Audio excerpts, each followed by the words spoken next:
Hola, ¿cómo les va? Muy buenas noches y bienvenidos a esta edición dominical de Estudio Político, donde intentamos que ustedes conozcan más en profundidad a cada una de las personalidades que iremos entrevistando. Ya les presentamos el invitado de hoy.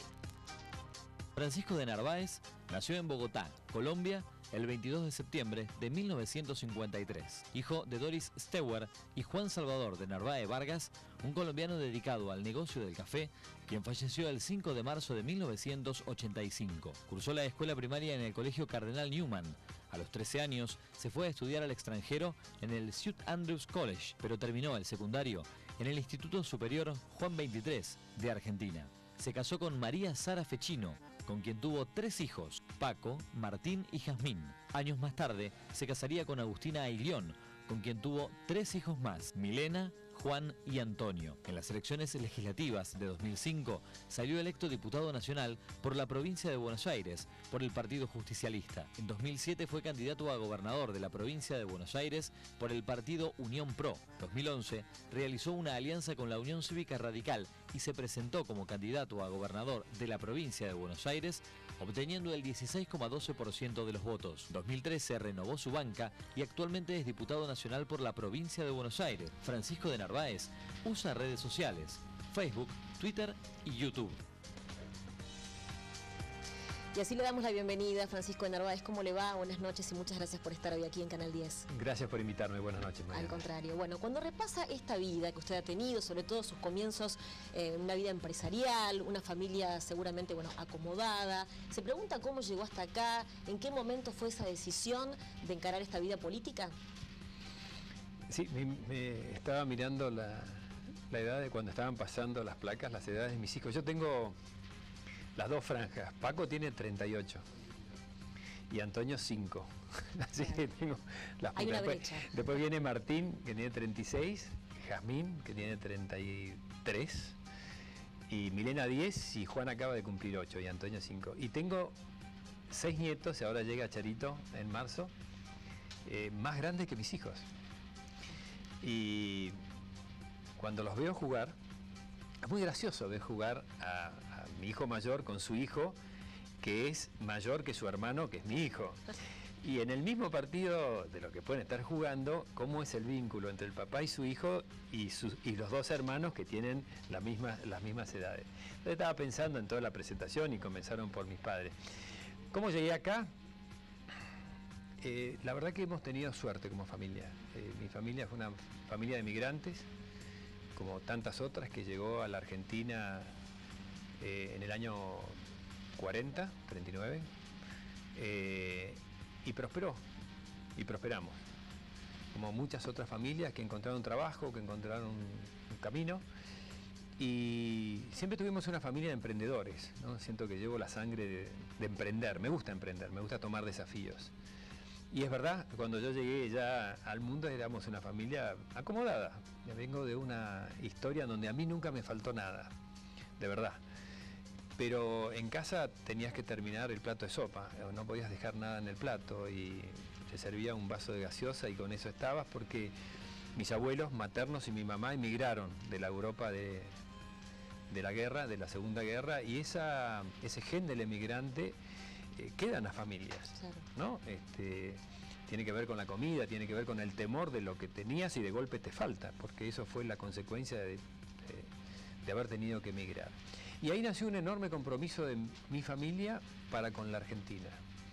Mi abuelo llegó a la Argentina cuando tenía 50 años, falleció cuando tuvo 80, y cuando se nacionalizó argentino y tomó la nacionalidad como la tomé yo, porque yo nací en Bogotá, Colombia, como claro, bien nacían, siempre decía en un muy mal castellano, yo creo que hablaba más de lo que él, entendía más de lo que él decía, pero por ejemplo si llegábamos a un hotel y le preguntaban la nacionalidad, cuando llenás la ficha que tenías que registrarte, ahora es por computadora, él decía argentino, ¿no? Y se sentía muy, muy argentino, porque yo creo que a veces, no digo siempre, quienes hemos tenido la suerte de poder adoptar la Argentina como un país propio, tal vez tenemos un compromiso mayor, porque fue una decisión de vida. Si a mí no me parió mi mamá en la Argentina, yo elegí. Tal cual. Bueno, a propósito de esto, usted menciona mucho a sus abuelos, seguramente han tenido un significado especial en su vida. Tenemos un clip que habla de sus abuelos. ¿Lo compartimos? Sí, claro. La ascendencia de Francisco de Narváez es determinante en su vida. Su abuelo materno, Karel Steuer, comerciante europeo y fundador de Casa Tía, le inculcó la pasión por el trabajo, al punto de definir su radicación en el país en plena etapa de estudiante secundario. Por parte de su padre, de Narváez es tataranieto de José Manuel Marroquín, presidente de Colombia en los inicios del siglo pasado. ¿Habrá heredado el destino de mandatario? Bueno, ¿y en qué momento...? Lo que se hereda no se hurta, Sí, ¿no? absolutamente, absolutamente. Bueno, como decíamos, ¿no? El significado, sin duda, y por lo que usted contaba, han sido muy fuertes de sus abuelos en su vida. ¿Hasta qué momento de su vida lo vieron a usted? Yo perdí a mi abuelo materno cuando tenía 17 años. Y logré de él todavía una impronta. Era una persona poco instruida, tenía 4º grado. Pero con mucha intuición sobre las personas. Era una persona, por lo menos lo que yo recuerdo, ¿no? Seguramente es subjetivo por el amor que le he tenido y le tengo, pero él tenía una percepción que me parece que era diferencial, de poder encontrar en sus colaboradores las virtudes y los defectos y poder ir administrando y armando grupos de personas. En general, las personas que tenemos vocación de liderar, no sabemos de todo, es obvio, ¿no? Lo que sí tenemos que saber es quién sabe. Saber delegar de alguna manera. Y claro, y saber articular equipos. Y entender, digamos, las 4 o 5 cosas centrales y nunca perder el rumbo, porque el que lidera va adelante, ¿no? El que sigue va mirando al que va adelante, pero el que va adelante. Y no tiene un camino trazado, y va encontrando. Y no es verdad que todas las decisiones siempre son acertadas. Es un promedio, hay que tener un promedio más alto de aciertos que desaciertos. Pero hay que tener la capacidad de decir me equivoqué. Y corregir. Y escuchar. Pero también es verdad, Mariana, que el liderazgo es solitario. Es solitario. Porque se toman decisiones que a veces surgen del análisis de la información o de la razón, y a veces te salen de acá, del corazón. Decir, mira, es por acá. Y por acá vamos, y mirás para atrás y hay muchísimas, bueno, entre ellas tu familia que te sigue.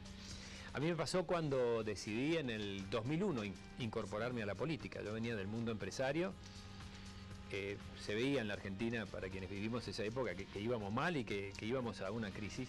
Y ahí decidí dejar de mirarla y meterme adentro. Y cuando se lo dije a mi familia, a mis hijos más grandes, yo ya estaba casado con Agustina, no se sorprendieron.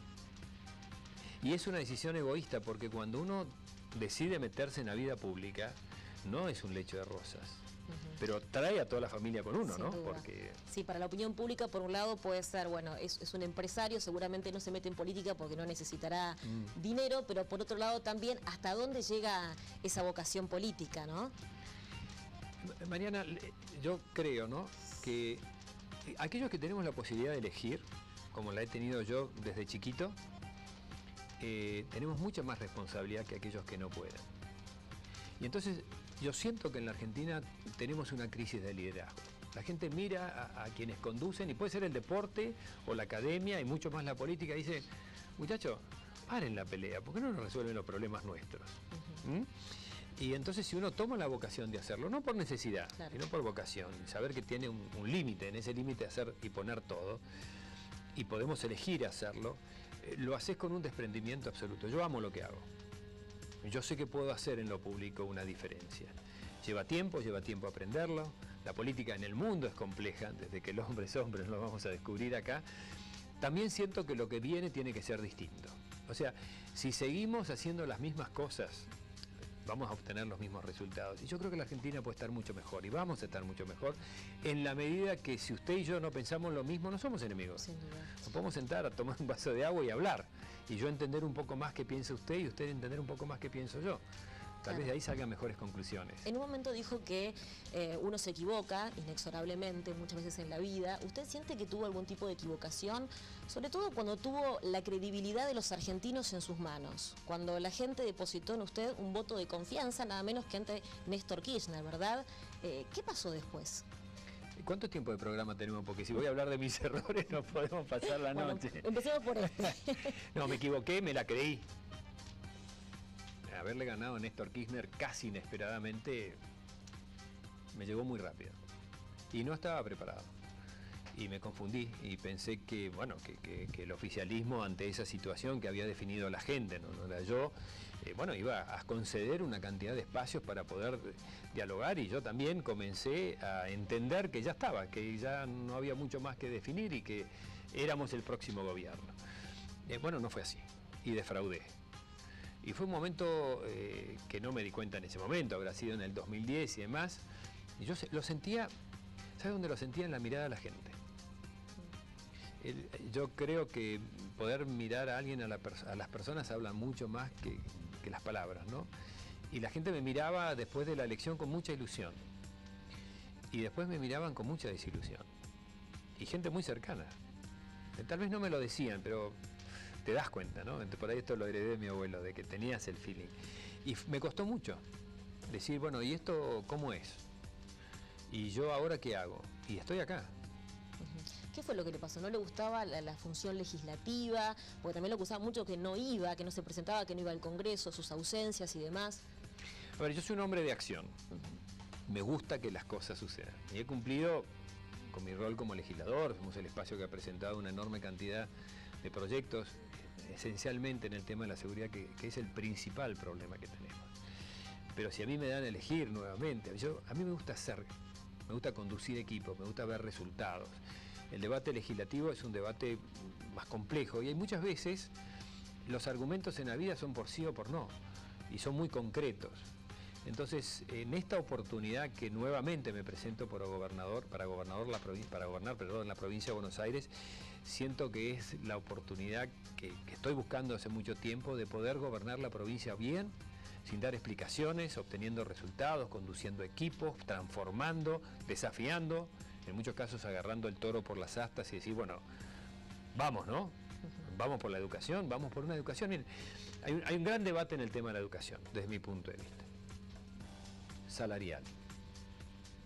No, el debate de la educación es cómo formamos mejores ciudadanos. Ese creo que es el rol del maestro.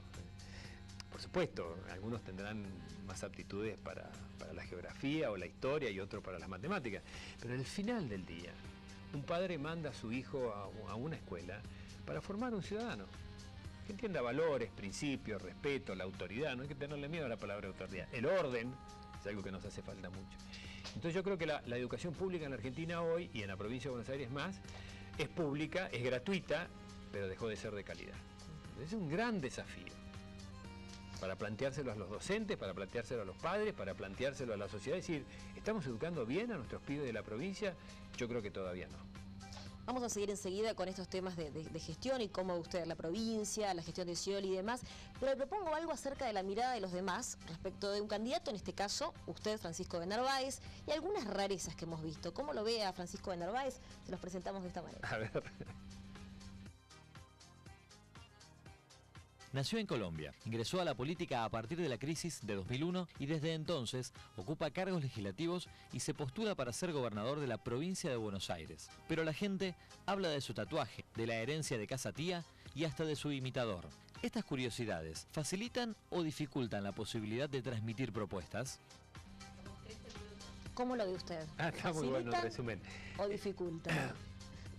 Yo creo que uno es un todo.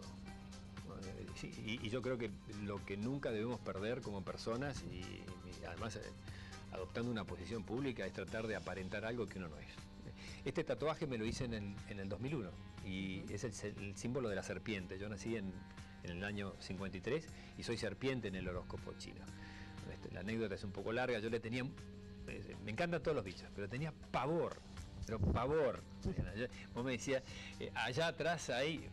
No voy a decir la palabra, vamos a salir todos corriendo. Yo me paralizaba. Y estaba de luna de miel con Agustina en Singapur. Y entro a un templo budista, con un día hermoso de luz, y cuando entré al templo muy oscuro. ¿Sabes? Que te quedás como cegado, ¿no? Y cuando me vuelve la visión, tenía una boa que iba de acá a Mar Chiquita la boa. Me parecía una cosa que no terminaba más. Yo dije, tengo dos opciones acá, o me hago amigo de la boa, que me miraba acá, o me muero. Entonces elegí hacerme amigo de la boa y les perdí el miedo. De ahí me fui a la calle de los tatús y entré y le dije, me quiero tatuar el signo de la serpiente. Yo sabía que era serpiente acá. Y el tipo me decía en un inglés raro que no. Yo le digo, no, es acá. Cuando ingresé a la política, no mucho tiempo después, un asesor de imagen, que dice, yo te voy a Pepa, sacate el tatuaje. Dije, no, ¿cómo voy a empezar la vida pública? A transmitir lo que siento y lo que pienso, y lo que voy a ocultar algo es de mi historia. Tengo otro acá que es de crisis. Esta fue en el 94, tuve un intento de suicidio y para mí fue una crisis, fue un intento en donde toqué fondo y reboté. Pues estoy acá. ¿Y esta crisis con qué tuvo que ver? Un poco con todo, un poco con tener todo y no tener nada. Un poco con sentirme muy solo y estar rodeado todo el tiempo. De trabajar 20 horas por día, de pensar que los domingos eran aburridos, de tener un hijo de 15 años que nunca le había dicho que lo quería, y de darme cuenta que estaba persiguiendo un objetivo que era tener más. Y hay un momento que tener mucho no alcanza. No me faltaba nada. Y me despojé y pasé 3 o 4 meses pintado. O sea, yo estaba en la nada. Y ahí encontré, lloré. Le dije a mis hijos que los amaba. Hablé con algunos amigos que había perdido. Me bañé en agua fría. Hice cosas que no hacía antes. Y me encontré. Y viajo mucho más liviano desde entonces. Entonces puedo tener, no me falta nada. A mis hijos tampoco, a mis nietos tampoco. Pero de verdad siento que viajo liviano. Y hago lo que me apasiona.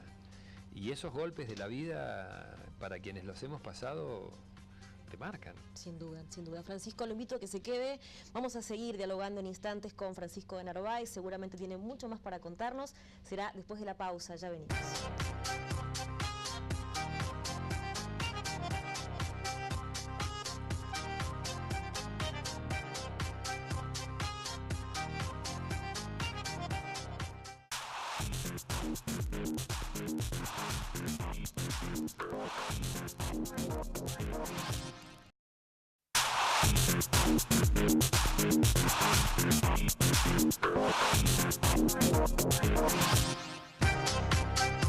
Segundo bloque de Estudio Político en persona. Seguimos junto al candidato Francisco de Narváez, precandidato. Él es líder de Unión Celeste y Blanco y ha logrado un acuerdo programático con el Frente Renovador que lidera Sergio Massa. ¿Cómo ve la interna dentro de ese espacio de Sergio Massa? Usted aspira a ser gobernador de la provincia de Buenos Aires. Entre otros.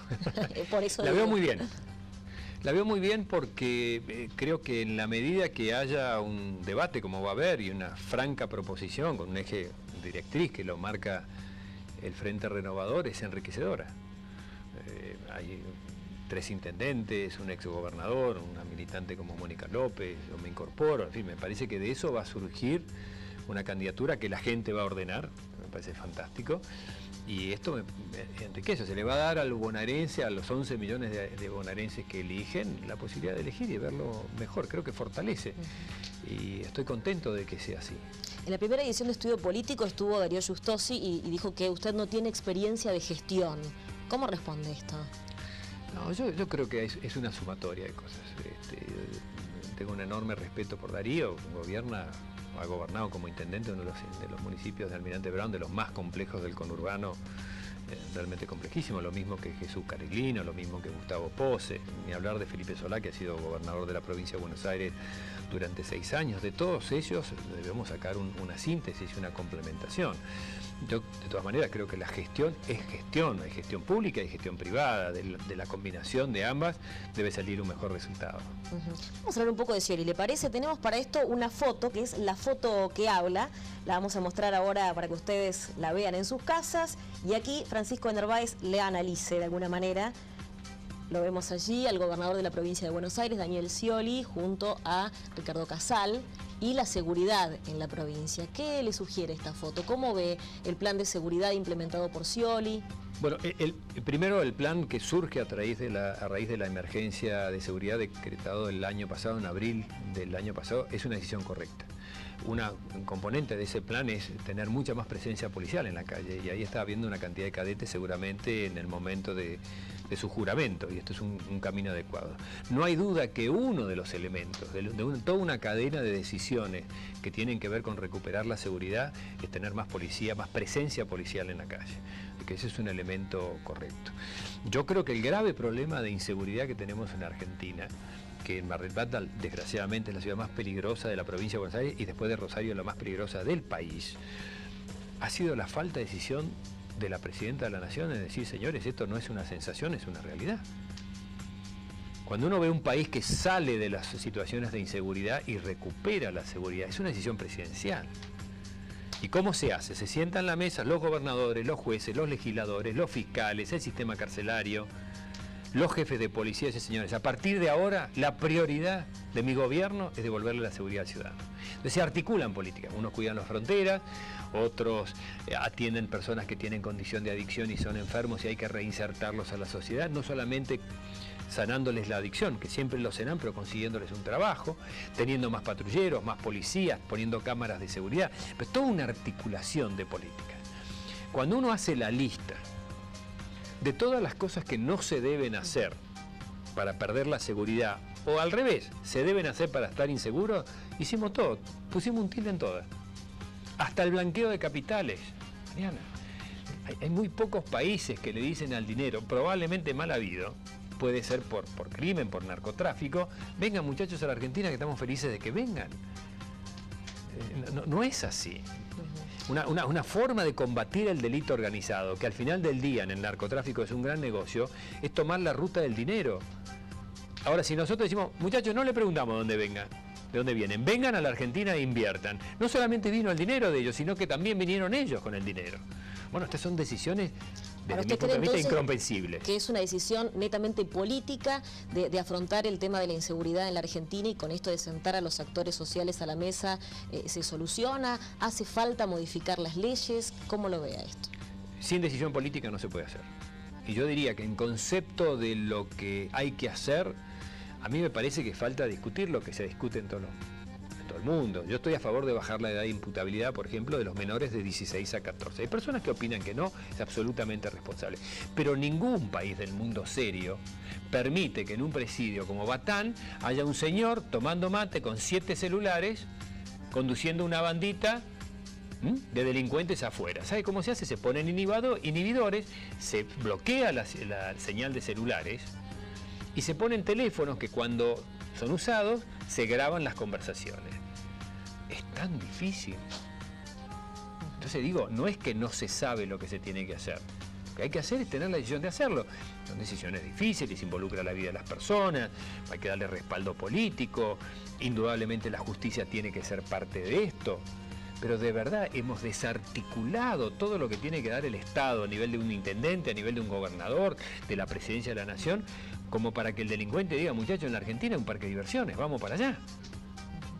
Vamos a compartir de Narváez algunas frases. Le propongo algunas frases que, bueno, en un caso usted la ha dicho y en otro caso otras personas se han referido a diferentes temas y quiero que usted, junto a usted, lo analicemos. A ver.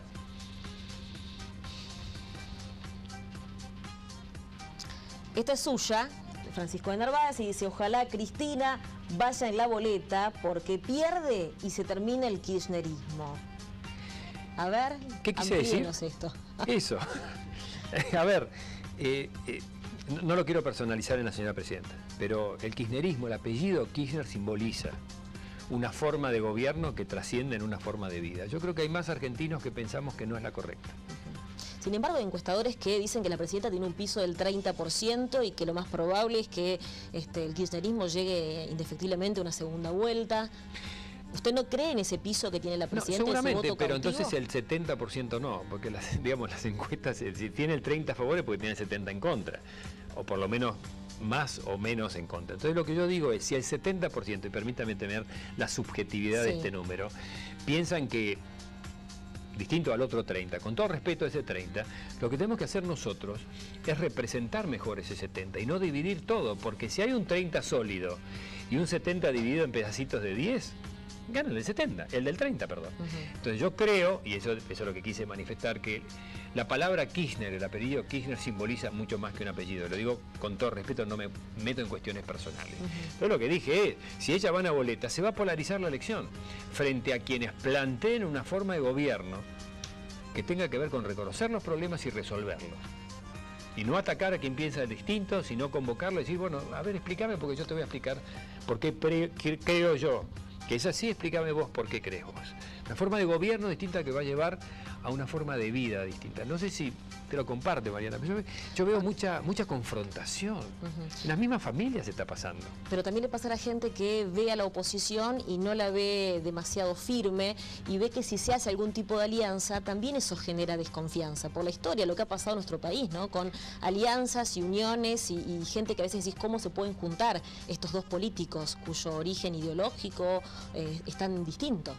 Y ven correctamente, porque es lo que ha pasado, yo también he sido parte de eso, lo que también he considerado en este último tiempo que es un momento de plantear algo diferente. Y algo diferente también tiene que ver con lograr combinar. Decía Darío Justosi, bueno, pero de Narváez no tiene experiencia en gestión, bueno, pues podría aportar un montón de otras cosas. Yo no creo en ese tipo de que uno sabe todo y los demás está totalmente equivocado. Y yo tomo la desconfianza de la gente, porque esto, digamos, está en la propia familia, yo no le creo nada a los políticos. ¿No? Entonces yo creo que llegó el momento de que algunas personas, y creo que somos muchos, que tenemos la decisión de hacerlo distinto, hemos entrado en un concepto de plantear una Argentina distinta. Y por eso voy a hablar un minuto de Sergio Massa. Cuando él dice, yo voy a ser el presidente de la seguridad, dije, acá hay una persona que está decidida. Pero en un momento usted también dijo que Sergio Massa era algo muy parecido al kirchnerismo, iba a terminar siendo como el kirchnerismo y demás. Venía del ámbito del kirchnerismo, estuvo en el kirchnerismo mucho tiempo, yo nunca he estado, pero a lo largo del 2014, del año que acabamos de concluir legislativamente, Mariana, en todas las votaciones, en donde en la banca de diputados tiene sí o no, no hay más o menos, esperá, más o menos, es sí o no, votamos siempre en el mismo sentido.